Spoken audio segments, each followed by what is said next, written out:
Aujourd'hui, je m'en vais conduire une moissonneuse-batteuse au Manitoba. J'espère que tu as des bonnes assurances. J'espère que les autres chars ont des bonnes assurances. Hey Protéine, on est un groupe d'humour de l'Ontario. On tripe francophonie canadienne, puis on s'en va la rencontrer.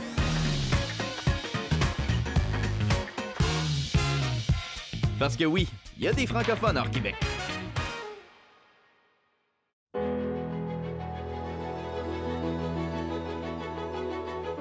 La région de Notre-Dame-de-Lourdes au Manitoba se distingue par son calme et sa géographie en plateau, un phénomène rare dans la province. C'est quoi une géographie en plateau? C'est comme une géographie, mais en plateau, là. L'électricité n'est arrivée au village qu'en 1927, soit une trentaine d'années après la plupart des autres villes. Mais qui a besoin d'un frigidaire quand il fait moins 20 au mois de juillet? Aujourd'hui, la région compte environ 1200 habitants. Et 330 000 vaches. Et qui sont à 97 bilingues. Les vaches?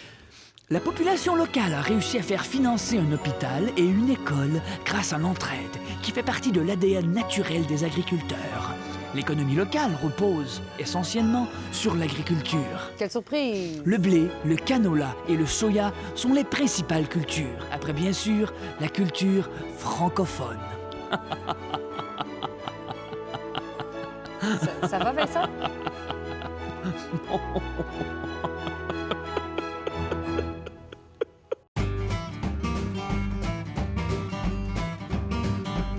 Les élévateurs, on les appelle ici les cathédrales des prairies. Il y a juste un peu moins de religion, un peu plus de grec.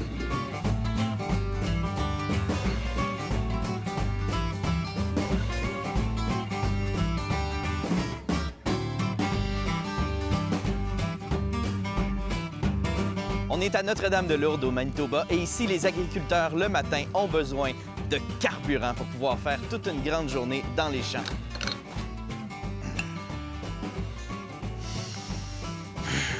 Arabica corsé, sans plomb.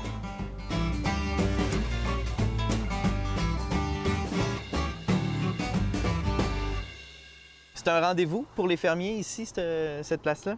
Un peu, oui. Yeah. On compare les récoltes puis nos problèmes. Puis... Comme quoi? C'est quoi un problème typique? Bien, s'il y a de la misère avec une batteuse, une moissonneuse. On compare beaucoup aussi notre production, comment on fait les choses, puis on compare beaucoup pour voir qui marche mieux. Oui. Alors, des fois, tu sais, d'autres essayent quelque chose, les comptes, ils essayent quelque chose de différent, puis on apprend, puis ça nous permet d'améliorer nos pratiques. Fait que c'est toujours en évolution. C'est Oui. ça, oui. Bien, ceux qui ne changent pas sont plus là. Oui. Un autre défi qu'ils ont, les agriculteurs, c'est qu'ils n'ont jamais raison dans un argument. Hein? Ben, ils sont tout le temps dans le champ. Oui. Je suis allé là. Je t'écoute. Il y a un accent particulier ici. À Notre-Dame-de-Lourdes, j'ai l'impression que c'est pas le même qu'à Winnipeg. Est-ce que je me trompe? Oh non, tu as raison. Oui, c'est ça. Là, Ça vient d'où, cette particularité-là? Nos ancêtres c'est européens. On a pas mal l'accent européen. Puis c'est évident, ça se dit. Mm-hmm. Toi, mon grand-père, il est venu ici quand il avait 8 ans. C'est beau, il a gardé son français de France. Puis pareil pour vous autres, Nous autres, notre grand-père est venu ici quand il s'est marié. Mais mon père est né en Europe. Il est venu ici, il avait 2 ans. Il a été élevé par des Européens. Puis lui, il a resté très européen. Il a resté... Il était très sévère avec ça. C'est beaucoup des familles qui sont faites déménager de l'Europe par les curés, la religion. OK, donc c'est les religieux qui se sont dit on veut fonder un nouveau village. Oui.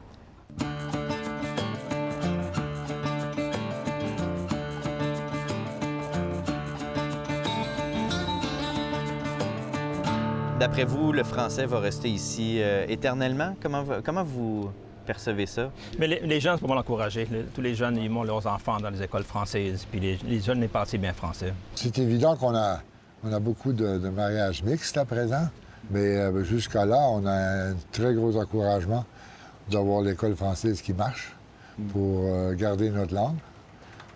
Puis il n'y a rien de mal avec ça. Finalement, je suis la seule dans notre groupe qui a marié un anglophone. C'est vrai, mais Olivier, lui, il a marié une francophone, mais avec qui il parle toujours anglais. C'est pas vrai, man.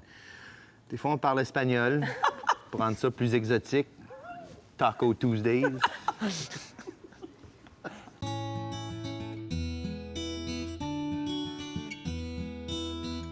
Nos grands-parents sont débattus fort pour garder la langue. Et puis, on essaie de continuer ce qu'on a commencé. Donc, vous avez une école. Qu'est-ce qu'il y a d'autre comme service en francophone? Bien, il y en a plusieurs ici au village. On a une communauté qui travaille fort ensemble. Quand on a besoin des services, on travaille fort pour les bâtir comme communauté. Puis, peut-être il y a 15 ans, on a construit une clinique médicale. Je pense que ça fait 15 ans. Attendez, vous dites on a construit une clinique? La communauté, oui. Et puis, on a pris beaucoup d'argent localement, et puis un peu du gouvernement. Et puis, là 3 ans, on a fait construire un hôpital. Bon, on a un hôpital qui marche vraiment fort ici. Qui est à Notre-Dame-de-Lourdes. À Notre-Dame-de-Lourdes, oui. On a prélevé beaucoup d'argent localement, mais le gouvernement il a embarqué.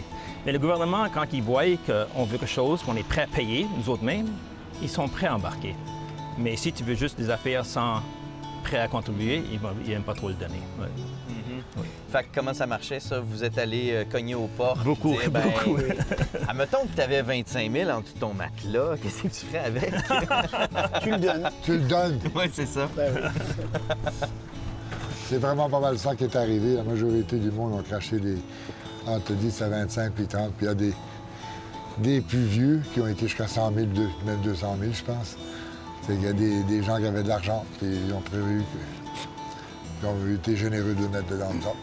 Puis en même temps, c'est le bien-être de la communauté. C'est ça. Sans hôpital, tu es obligé d'aller te faire traiter ailleurs. Le monde ne reste pas localement. Non, puis ça encourage le monde de venir bâtir ici avec, parce que tu as beaucoup de services. Si tu n'as pas de service, ben faut que tu cours tout partout. C'est pas encourageant.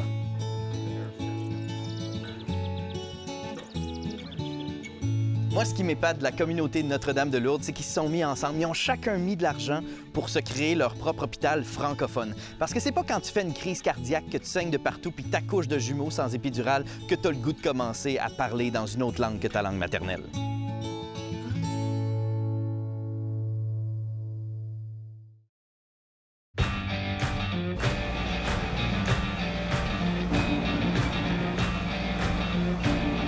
On dit souvent que le Manitoba, c'est le grenier à blé du Canada. Bien là, je suis rentré dans le grenier, puis qu'est-ce que j'ai vu? Une moissonneuse batteuse.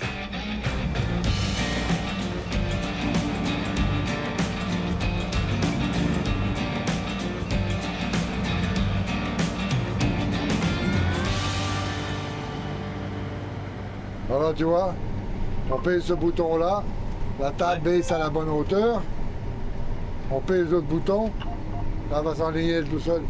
Ah, puis c'est le GPS qui a contrôle. Ouais. C'est impressionnant, ça. Ben, c'est la première fois que je suis dans un char qui vaut 650 000.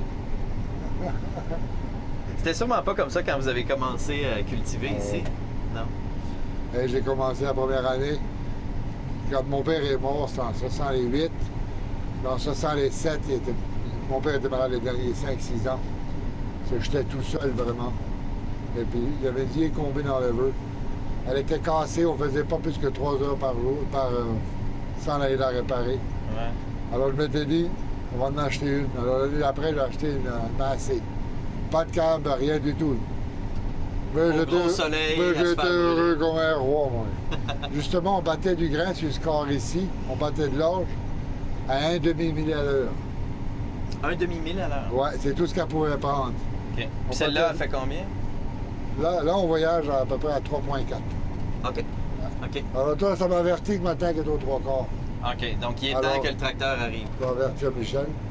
OK, Michel, je suis rendu aux 3 quarts. Alors, j'espère me rendre au bout. Vous êtes 5 dans la famille à travailler sur la ferme ici? Non. On est vraiment les 3 que tu vois là. Les 3? Okay. On a un employé à plein temps. OK. Non, c'est... Vraiment, on devrait avoir un homme de plus. Parce que moi, je suis plus un poulain. Hein. Je trouve ça un peu dur à des fois. Là.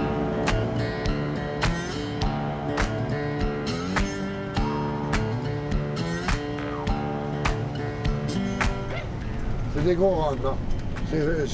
Honnêtement, c'est quelque chose que j'ai jamais vu. Ah oui. J'ai jamais vu une récolte comme ça. C'est exceptionnel. Je dis toujours aux gars, on ne la reverra plus.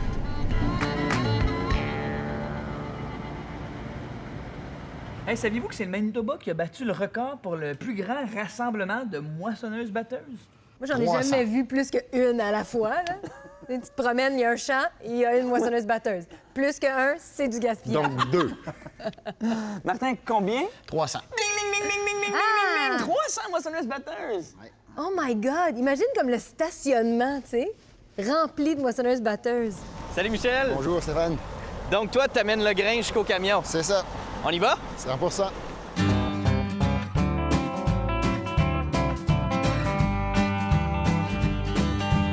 Hey, mais t'as quand même une bonne vue là-dedans. Oh, c'est incroyable. Je suis surpris, ben je veux dire, c'est le plus gros tracteur sur lequel je suis monté dans ma vie, mais Ouais. non, tu vas bien. Donc toi, t'as grandi sa ferme, toujours travaillé dessus. C'est ça. D'un très jeune âge. Honnêtement, depuis que moi et mon frère, on est assez vieux pour aider, on est alors 10-12 ans. Ouais. Alors, ça fait partie de ma vie. Puis toi, est-ce que tu tripes électronique? Oui. Ouais, l'électronique qu'il y a sur tous les tracteurs, les Ben, machines. Clément, mon frère et moi, on a mis beaucoup de technologie, des caméras, le GPS, une bascule pour le grain. Mais de la nouvelle technologie, on tient un iPad. Tiens, je vais tenir le volant. Merci. Alors, ouais, on a un iPad qui tient track de tous nos champs. Avec le GPS, ça tient la position satellite de tous les équipements. OK. On enregistre le rendement, la vitesse, le montant d'essence qu'on brûle, tout. Alors, oui, ouais. Pas mal. Parce que tu veux garder des statistiques là-dessus, voir, OK, y a-t-il quelque chose qu'on peut améliorer? C'est ça. Sur la ferme, on vise d'être tout le temps plus efficace que possible. C'est en fait très confortable. Oui. On sent pas les bosses, Non. on est bien, il a l'air climatisé. C'est ça. Mon père appelle ce tracteur-là le Cadillac. Penses-tu que je pourrais essayer de conduire? Absolument. Ouais? Vite de même? Oui, oui, oui.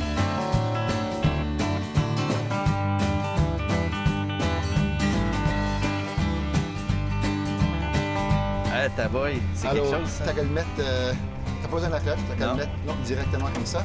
Ouais. En 6e, C'est ça. that's it, ça se met à avancer, puis c'est Ouais. tout. Et puis, Ah, pour y donner plus de gaz. c'est ça. Gêne-toi pas, on a en masse de place.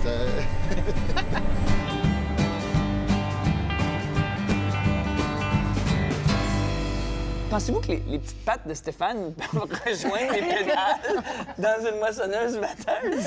Pas pantoute. Moi, j'ai trouvé la grosse différence avec la ferme, c'est l'équipement. T'es confortable. On travaille ici dedans. Oui, on peut faire sans le GPS, on peut faire sans toutes les bébelles et les trucs, mais ça simplifie la vie. On se Ça fait fatigue. que les agriculteurs aujourd'hui vont vivre plus longtemps que ceux dans le temps. C'est ça. On peut travailler une journée d'ici de 16, 17, 20 heures s'il faut. Puis oui, t'es fatigué à la fin de la journée, mais t'es pas esquinté. Quand tu y penses, mon père, quand il a commencé à faire la ferme, ils avaient une combine sans le câble. Alors, ils mangeaient la poussière toute la journée longue. OK. Puis là, on a le luxe de l'air climatisé, puis la radio, l'iPad.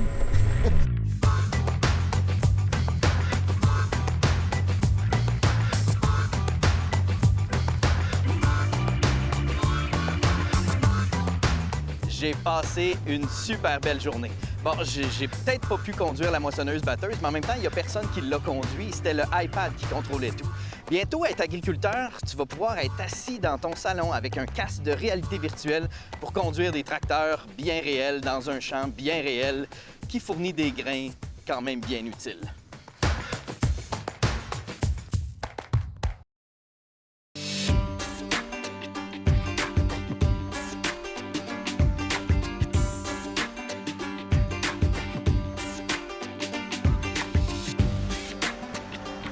Salut Fernand! Bonjour Stéphane. Ça va bien? Bien, toi?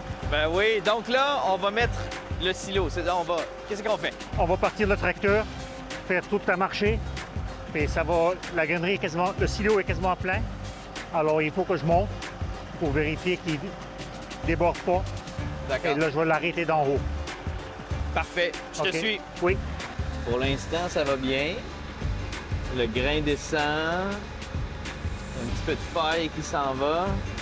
Hey, c'est fou, fait qu'il graine comme ça en haut à chaque fois. Là, je vais enlever mon camion du chemin Parfait. et je vais replacer mon tracteur Pour aller pour remplir la l'autre prochaine silo. silo. Parfait. Faut vraiment que j'y demande c'est quoi ça. Je suis même pas sûr. On dirait du poivre, mais Ça goûte pas le poivre. Fernand, c'est quoi les grains exactement qu'on a? C'est du colza. Du colza. Canola. Ah, OK. OK. Ah, wow. Ça a Et- l'air de ça. Celui-là, il est noir. Des fois, il est rouge. OK. Dépendant de la variété ou des conditions. C'est- D'accord. Oh, puis il y a des éclairs aussi. Est-ce que ça peut être dangereux, les silos de même, quand il y a des éclairs? Pourrait, mais tant que t'es pas... C'est comme des arbres, t'es pas à côté compte. OK. Je pense pas qu'il y a un problème, là. OK. Pas que je sais. Et au fur et à mesure que lui avance, ça bouge. Puis ça, le grain, il va rester là-dedans combien de temps avant de repartir en quelque part? Jusqu'à temps qu'il est vendu. Jusqu'à temps qu'il est vendu. Oui. Ça se peut que ce soit 3 semaines, ça se peut que ce soit 6 mois. Ça pourrait être jusqu'à l'été prochain. D'accord. Oui. OK. C'est quoi le problème de la pluie en tant que telle quand on fait ce genre de travail-là? Mais la pluie, ça fait tout coller. Ah, OK. Si la batteur, puis ça serait ouvert, tout colle. Après ça, il faut le nettoyer. OK.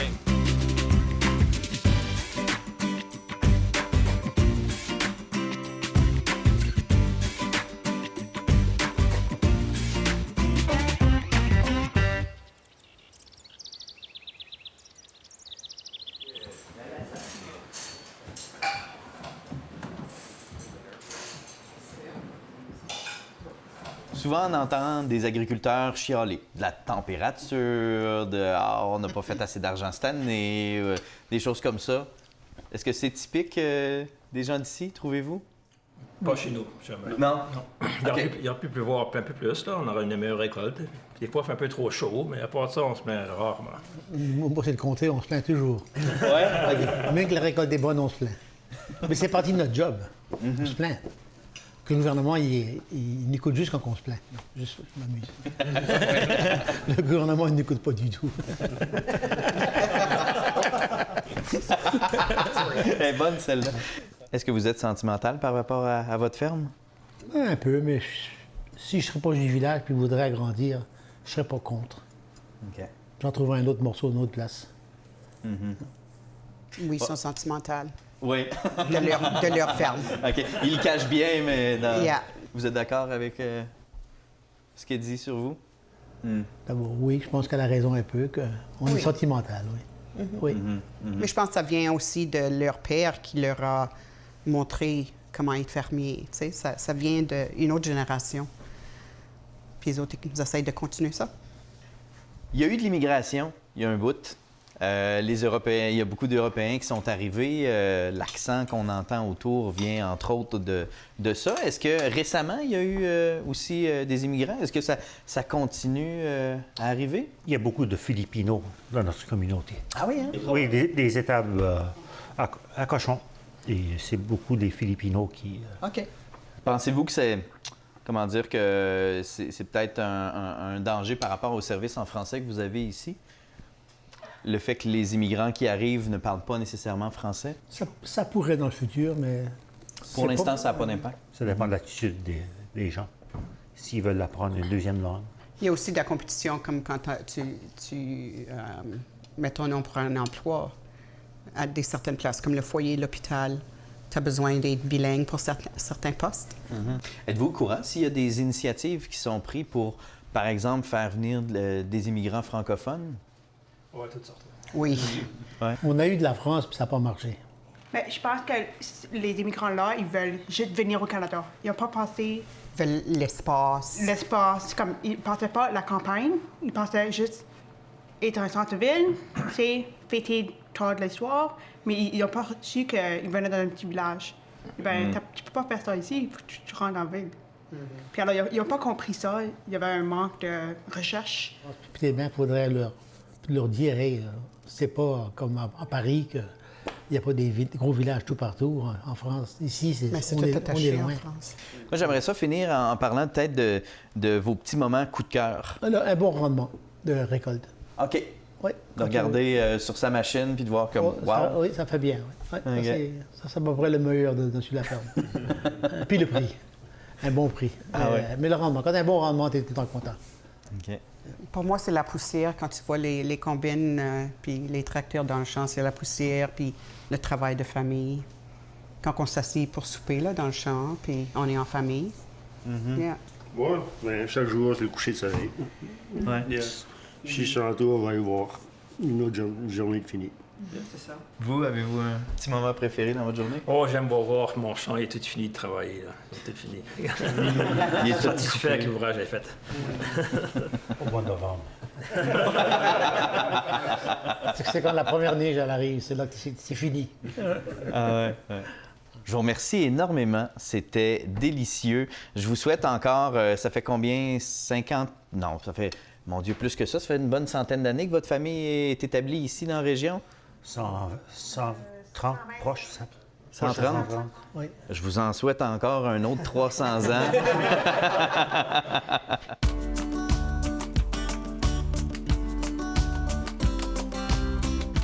Souvent, quand les gens pensent à leur nourriture, ils pensent aux calories, ils pensent à la quantité. Bon, moi, c'est deux affaires qui me dérangent pas du tout. Mais depuis ma rencontre avec les agriculteurs de Notre-Dame-de-Lourdes, il y a une nouvelle composante qui s'ajoute. Je suis capable de mettre des visages sur ce que je mange. Puis ça ajoute plus de goût. Puis le goût, j'aime ça. En tout cas, c'est le training le plus rapide que j'ai eu pour une job. Il y a des jours de plaine où on conduit un gros tracteur. Il y a des jours de plaine où on fait vibrer son moteur. Il y a des jours de plaine où on a juste le goût de gaspiller du gaz.